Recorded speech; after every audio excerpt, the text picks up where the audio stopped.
Allah Subhanahu wa taala menyelamatkan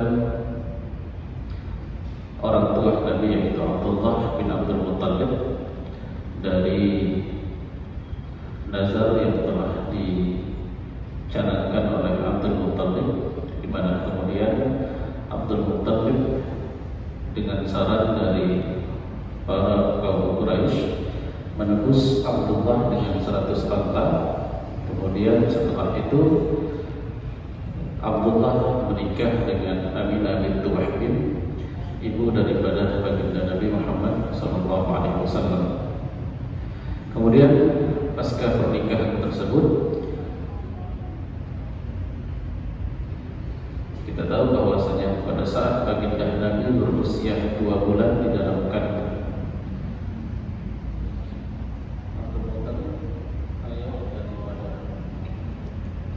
ayah daripada Abdullah, bapak daripada Nabi Muhammad SAW, mengirim Abdullah dalam satu kafilah dagang ke kawasan Syam. Kemudian pada saat di perjalanan pulang, tepatnya di kawasan Bani Najjar, ayah daripada baginda Nabi, yaitu Abdullah, menderita satu penyakit yang sangat luar biasa beratnya, lalu wafat di tersebut dan tidak sempat untuk bertemu dengan baginda Nabi Muhammad SAW.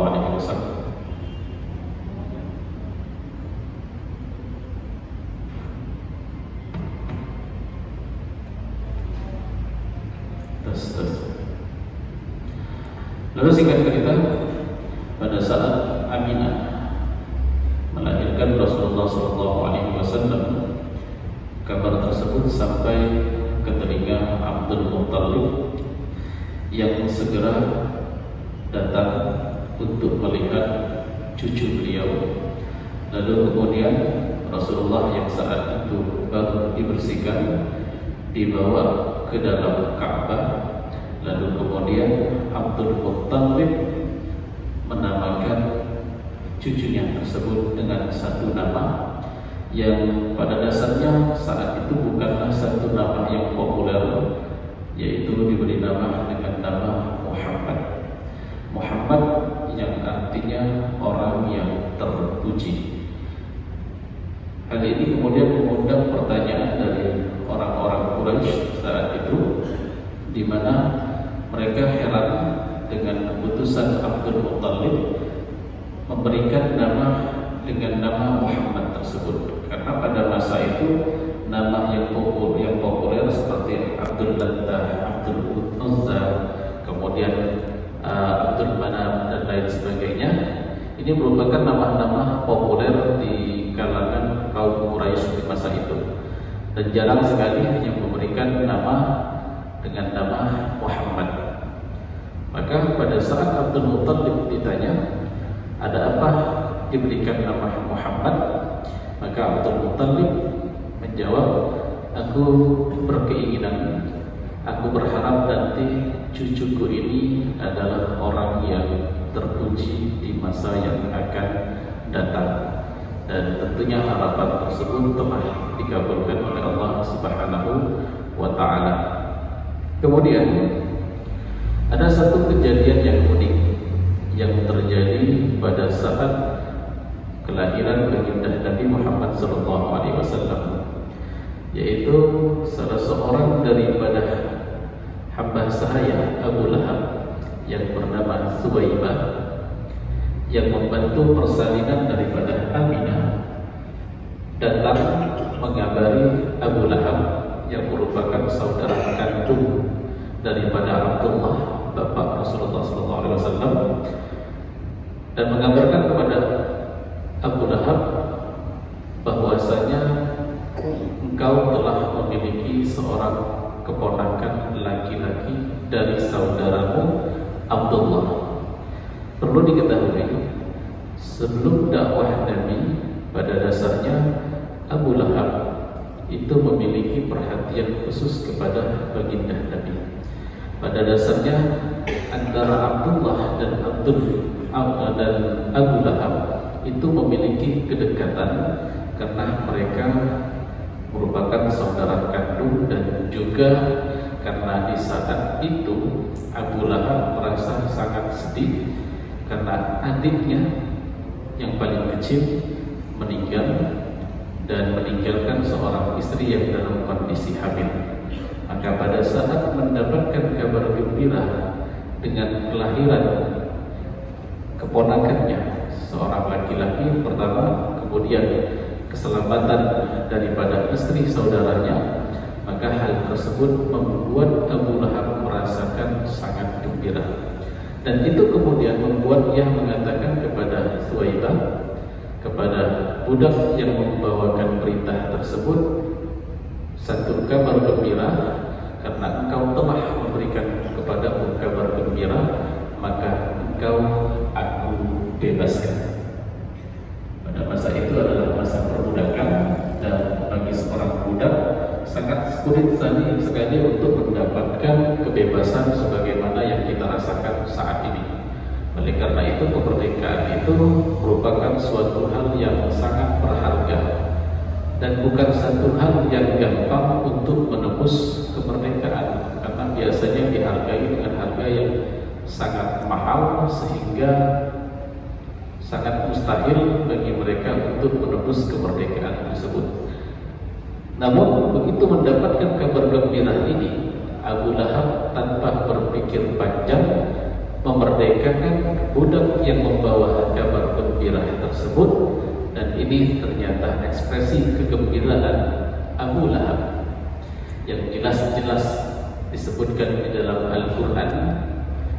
Tabbat yada abi lahabin wa tabb, sungguh celakalah Abu Lahab. Ternyata kegembiraan Abu Lahab ini mendapatkan apresiasi dari Allah Subhanahu wa Ta'ala. Di dalam sebuah hadis disampaikan bahwasanya sesungguhnya Abu Lahab ini disiksa oleh Allah Subhanahu wa Ta'ala, namun pada setiap hari Senin mendapatkan keringanan. Keringanan tersebut berupa Abu Lahab diberikan kesempatan untuk minum air yang segar yang keluar dari jari jemarinya, dan itu berlaku setiap hari Senin. Oleh karena itulah salah seorang penyair Arab menyebutkan, jika seandainya orang yang telah dipastikan kecelakaannya dengan tabbat yada abi lahabin wa tabb mendapatkan kemuliaan atas kegembiraannya menyambut kelahiran Nabi, lalu bagaimana dengan mereka yang beriman dan menyambut gembira kedatangan Rasulullah? Maka tentunya bagi orang-orang yang beriman dan menyambut gembira kedatangan baginda Nabi akan mendapatkan lebih banyak keberkahan, lebih banyak kemudahan, lebih banyak kenikmatan yang akan Allah limpahkan bagi mereka.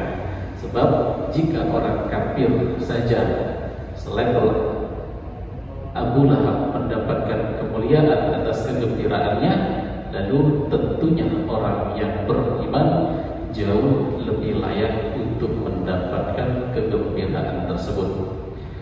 Kemudian selanjutnya, setelah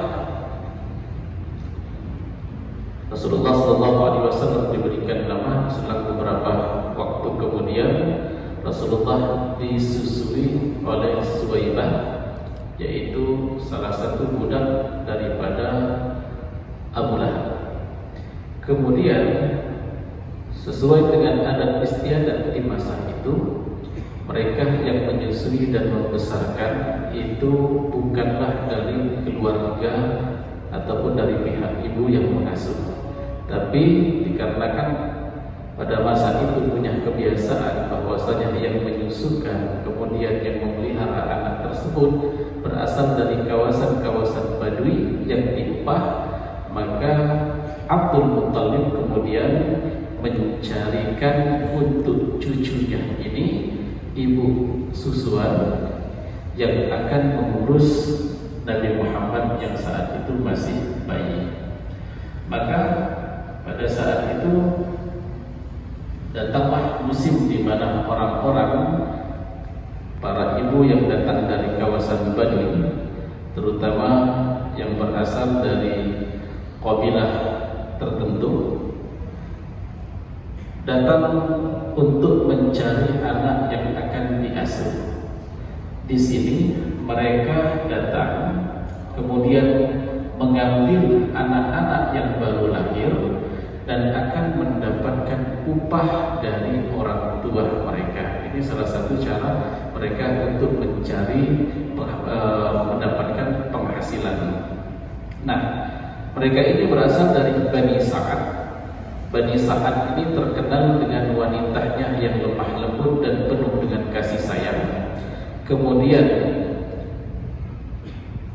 juga dikenal bahwasanya Bani Sa'ad ini termasuk yang dari segi bahasa adalah mereka yang paling menjaga bahasa mereka ataupun bahasanya fusha. Berbeda dengan kondisi Arab Mekah yang saat itu bahasanya sudah mulai tercampur baur dengan bahasa dari Syam dan lain sebagainya. Maka kebiasaan orang-orang Arab, terutama Arab Mekah pada masa itu, menitipkan anak mereka untuk dididik di kabilah Bani Sa'ad, dididik untuk hidup mandiri, kemudian dididik budi pekerti mereka dan dididik bahasa mereka. Dan di antara ibu-ibu yang datang saat itu yang mencari anak yang akan mereka pelihara, anak yang akan mereka asuh, terdapat salah seorang yang bernama Halimatus Sa'diyah. Halimatus Sa'diyah adalah salah seorang ibu biasa yang memiliki beberapa orang anak dan suaminya adalah seorang petani miskin, penggembala miskin. Sehingga mereka memutuskan untuk menambah penghasilan dengan cara mengambil anak-anak yang datang dari kota untuk mereka pelihara, untuk mereka asuh dan mendapatkan bayaran dari yang mereka lakukan tersebut. Halimatus Sa'diyah dikarenakan saking prihatinnya kondisi mereka, maka jika teman-temannya datang ke kota Mekah dengan menggunakan onta, Halimah ini datang dengan menggunakan keledai yang sudah kurus, datang dengan menggunakan keledai yang sudah berkurus lagi tua, sehingga jalannya ini lebih lambat. Pada saat Halimah datang ke kota Mekah, teman-temannya sudah datang lebih dulu beberapa waktu dibandingkan Halimah. Jadi sangat lambat sekali. Sehingga mereka ini punya target bahwasanya yang mereka cari adalah anak-anak yang akan mereka rawat adalah anak-anak orang yang pertama adalah mereka harapkan dari ayahnya dan dari keluarga besarnya. Kalau ada ayahnya, otomatis bisa membayar dengan harga yang mereka inginkan. Sehingga dengan begitu, bayi Muhammad SAW ini termasuk bayi yang sedikit diabaikan oleh para ibu yang datang saat itu. Mereka menganggap ini anak yatim, lalu bagaimana bisa untuk membayar kakek dan ibunya.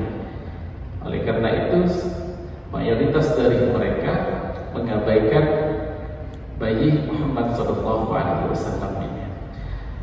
Dan begitu juga di awal Halimatus Sa'diyah ketika melihat kondisi daripada Nabi Muhammad, ada sedikit keengganan sehingga ia untuk pertama kali tidak langsung mengambil Nabi Muhammad, berupaya untuk mencari bayi-bayi yang lain yang kiranya lebih menghasilkan. Namun qadarullah di sini, takdir Allah berperan.